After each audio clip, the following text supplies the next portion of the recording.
Alright, so in today's video, I'm going to be talking about the knife that you guys have seen in almost all of my videos, and that's the Larry Roberts Signature Edition Genesis by LT Wright Knives.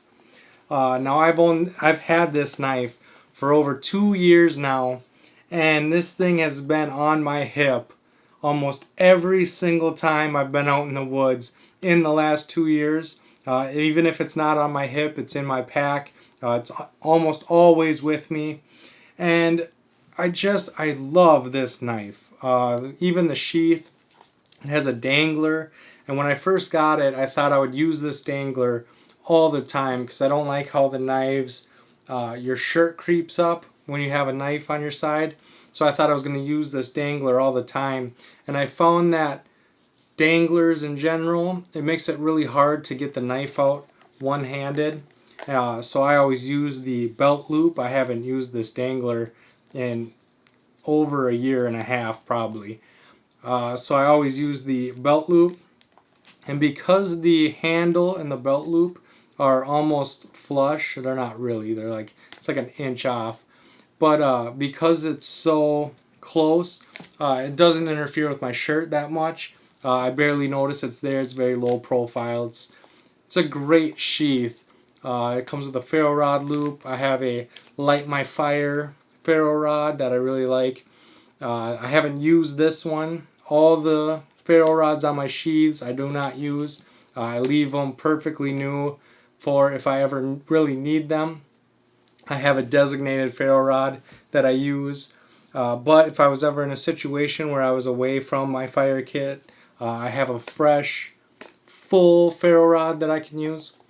And that's just how it is with all my sheaths. If you see a ferro rod on my sheaths, it's not used. It's saved and preserved for when I really need it. But yeah, I really like this sheath. Like I said, I haven't used this dangler option in a really long time, and it doesn't bother me at all for having it folded down like this. The knife itself is really good. I like the micarta handles.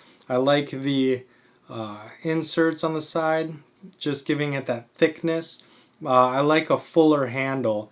It helps my hand from cramping and fatiguing over time, and it's just a lot more comfortable to me having the liners in there to bulk it up a little bit.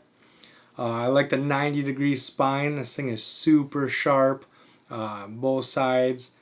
The edge itself, it comes razor sharp, and it's super easy to maintain.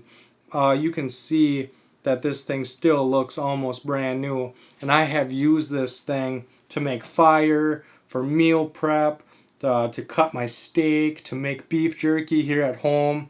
I've used this thing a lot, and to maintain it and keep it sharp is awesome.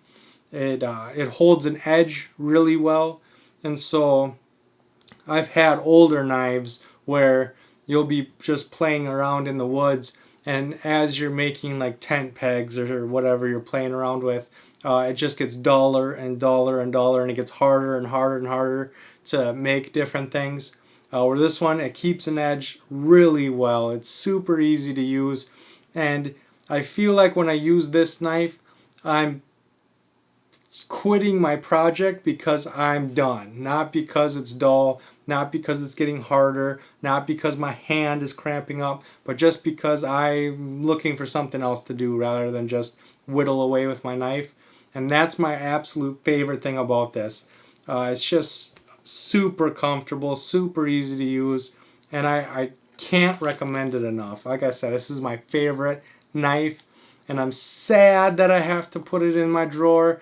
But having this YouTube channel, it's time for me to expand my horizons. It's time for me to move on. So even though this will be in my collection forever, and I love this knife, you're probably not going to see it in the videos anymore because I just have other knives that you guys want to see.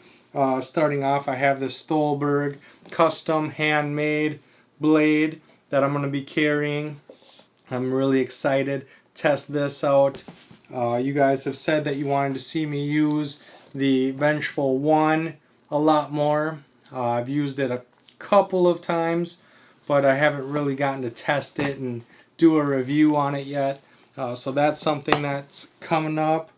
You guys wanted to see the Condor bush lore. Now I've owned this knife for quite a while, but I never bring it because these two knives are so similar that I always bring the LT Wright. So by me locking this up and putting it away, hopefully it'll give me an option to use some of these other knives, especially this Condor. You guys want to see me do a comparison between the Bushcraft Black, which I have used a lot, and the Mora Kanzable, which I haven't used that much.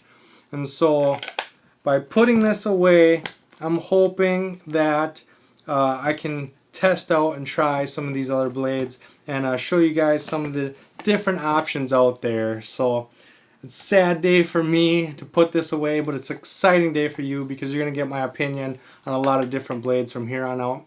So with that being said, make sure to leave any knowledge or questions in that comment section. I want to know what blades you would like to see on the channel. Do you have any blades that are your all-time favorite that you carry with you all the time? Even though you have other options, you still grab your old trusty knife. Leave that in the comment section down below. It's always fun hearing your guys' stories on different gear you carry. And then make sure to subscribe and come join the pack. I have a new video every Sunday and Thursday, and I can't wait to see you on the next one. Thanks, guys.